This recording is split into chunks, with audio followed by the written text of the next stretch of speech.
Assalamualaikum warahmatullahi wabarakatuh.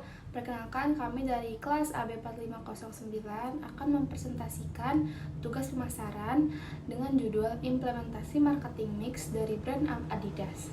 Anggota kami ada Aida Salma Khairiyah, Ladina Andresa, dan saya sendiri Sri Yulianti. Profil Adidas. Adidas adalah sebuah perusahaan sepatu Jerman. Perusahaan ini didirikan oleh Adolf I.D. Dassler pada tanggal 18 Agustus 1949 di Herzogenaurach, Jerman. Nama Adidas berasal dari singkatan nama pendiri yaitu Dolf I.D. Dassler, dan sebagian pihak berpendapat bahwa sebetulnya Adidas merupakan singkatan dari All Day I Dream About Sport, yang artinya tiap hari aku bermimpi tentang olahraga. Adidas berhasil mencatat sejarah sukses dalam setiap produk sepatu, pakaian, dan aksesoris mereka. Brand ini adalah produsen pakaian olahraga terbesar di Eropa dan terbesar kedua di dunia setelah Nike. Pada tanggal 18 Agustus 1949, Eddie Dassler berusia 49 tahun. Kemudian dia mendaftar sebagai Adi Dassler Adidas Sports Shoes Fabrik dan bekerja. Desain tri-strip ini menjadi identitas Adidas hingga saat ini. Penciptaan merek yang dibeli Adidas pada tahun 1952 dari perusahaan olahraga Finlandia Karhu Sport seharga 1.600 euro dan 2 botol whisky. Menjadi sukses sehingga Dassler menggambarkan Adidas sebagai perusahaan 3 garis. Pada tahun 1972, di mana seluruh perhatian dunia tertuju pada pembukaan Olimpiade Munchen, Jerman, Adidas memperkenalkan logo baru yang kini menjadi salah satu ikon dari brand sepatu Jerman tersebut, yaitu trefoil, kemudian menjadi simbol produk-produk untuk performa olahraga. Lalu selanjutnya ada analisis implementasi strategi marketing mix.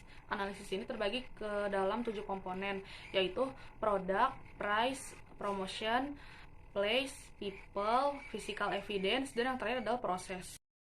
Yang pertama adalah produk. Adidas merupakan salah satu perusahaan besar yang menyediakan berbagai perlengkapan olahraga. Pada awalnya, produk utama yang menjadikan keunggulan perusahaan Adidas adalah sepatu olahraga. Namun, seiring berkembangnya zaman, perusahaan Adidas tidak hanya memproduksi sepatu olahraga saja, tetapi juga perlengkapan pakaian dan aksesori olahraga lainnya. Produk-produk yang dikeluarkan Adidas yang bertemakan olahraga yaitu seperti sneakers, sepatu sport, tas ransel, jumpsuit, jersey, sandal, jaket, dompet, dan berbagai macam perlengkapan olahraga lainnya. Lalu selanjutnya ada price. Harga yang ditawarkan pada produk Adidas cukup merogoh kocek karena segmentasi pasarnya adalah untuk kalangan kelas menengah ke atas. Selain itu, Adidas juga menggunakan strategi skimming price, di mana Adidas mematok harga setinggi-tingginya. Selain itu, perusahaan ini juga meyakini bahwa dengan harga yang tinggi, berarti kualitas yang diberikan pun juga sangat mumpuni. Lalu selanjutnya adalah promotion. Berbagai cara dilakukan oleh perusahaan Adidas agar dapat mempromosikan produk-produknya. Di antaranya yaitu online campaign atau yang disebut dengan kampanye online.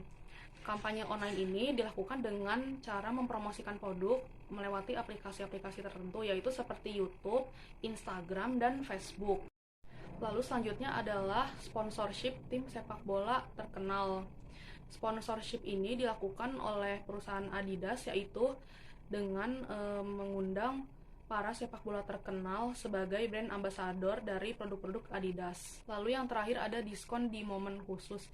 Diskon-diskon ini ditujukan agar dapat menarik minat konsumen untuk membeli produk Adidas tersebut. Lalu selanjutnya ada place, yaitu Adidas menjual berbagai produknya, yakni sepatu, tas ransel, t-shirt, dan perlengkapan olahraga lainnya melalui sejumlah outlet besar di seluruh dunia. Produk-produk ini tersedia di toko offline Adidas, toko online Adidas Official, retail store, dan e-commerce. Selanjutnya yaitu people, di mana perusahaan Adidas sangat memperhatikan kepuasan customer. Maka dari itu, perusahaan Adidas sangat selektif dalam memperkerjakan karyawannya. Selanjutnya ada physical evidence.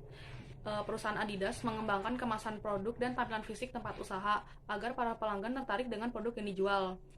Upaya yang dilakukan oleh perusahaan Adidas agar produknya dibeli oleh calon pelanggan diantaranya itu menata dan meletakkan produk unggulan maupun produk barunya di depan pintu masuk toko resminya agar customer tertarik untuk masuk ke tokonya dan melihat produk lainnya. Lalu selanjutnya adalah membuat website yang elegan dan cukup mudah untuk diakses oleh customernya dengan berbagai domain berbagai negara. Lalu yang terakhir adalah proses. Ada beberapa pelayanan yang diberikan oleh perusahaan Adidas untuk meningkatkan kepuasan para customernya. Contohnya untuk proses pembelian sepatu. Adidas ada dua cara yang dapat ditempuh. Yang pertamanya itu melalui distributor resmi dan yang kedua melalui distributor online resmi. Dengan adanya distributor resmi, maka kita bisa melakukan proses pembelian produk Adidas secara langsung. Dan yang kedua, dengan adanya distributor online resmi, kita bisa melakukan pembelian produk secara mudah tanpa harus datang ke tokonya secara langsung. Hanya melihat dari katalog online tersebut dan langsung memesan apa yang akan kita ingin beli. Selanjutnya yaitu kesimpulan. Kesimpulan yang dapat diambil adalah Adidas merupakan salah satu brand perusahaan besar yang menyediakan produk seperti sepatu, pakaian, tas, dan aksesoris olahraga. Perusahaan Adidas menyediakan produk pada distribusi resmi dan distribusi online resmi yang terletak di berbagai negara. Adidas melakukan promosi dengan menggandeng brand ambassador atau influencer internasional maupun lokal seperti Toni Kroos, Lionel Messi, Jisoo Blackpink, Andin, dan Maria Selena. Perusahaan Adidas merupakan perusahaan multi internasional karena Adidas memiliki kegiatan produksi dan pemasaran lebih dari satu negara. Adidas terkenal bukan hanya di negara asing saja, tetapi di Indonesia pun produk-produk Adidas banyak diminati dan cukup terkenal di kalangan masyarakat luas. Selama 68 tahun, Adidas telah menjadi bagian dari dunia olahraga di segala bidangnya. Kini, koleksi produk Adidas Originals mewakili lifestyle dan streetwear yang ada pada saat ini. Selanjutnya yaitu saran. Yang pertama yaitu sebaiknya Adidas menjual produk dengan harga yang lebih rendah karena produk ini sangat diminati oleh semua kalangan, sehingga kalangan bawah dapat membelinya. Yang kedua yaitu dengan adanya sepatu tier 1 atau yang disebut juga dengan KW, sebaiknya Adidas bisa mengatasi pihak yang sengaja melakukan tiruan produk sehingga konsumen yang akan memakai tidak khawatir akan membeli produk yang salah. Sekian dari presentasi diskusi hasil kelompok kami. Apabila ada kesalahan dan kejanggalan mohon dimaafkan. Wabillahi wa taufiq hidayah. Wassalamualaikum warahmatullahi wabarakatuh.